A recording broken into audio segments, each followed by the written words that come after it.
Тука сме од раните часови утрински со екипи на Црвениот крст. Тоа што го правиме моментално во Кочани, даваме тимовите се подготвени за давање на психолошка прва помош.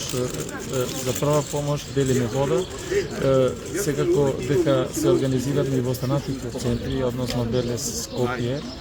Таму исто така и Штип имаме наши тимови кои исто така го прават, значи делат вода, дават психолошка помош на населението.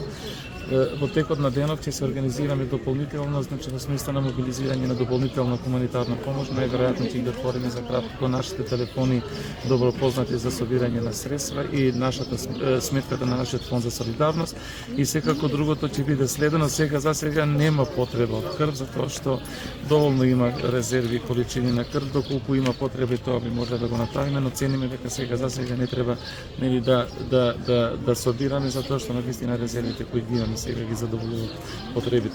Тешки се моментите, треба да делуваме синхронизирано и координирано. Секој од субјектите кои сме повикани во вакви ситуации да делуваме, треба да ги преземе своите одговорности и обврски и да ги следиме, да речеме да ја следиме координацијата од еден центар, се со цел да бидеме ефикасни и да не предизвикуваме дополнителни непотребни реакции. Така да се што ќе биде побарано од Црвениот крст, тоа ќе биде исполнето.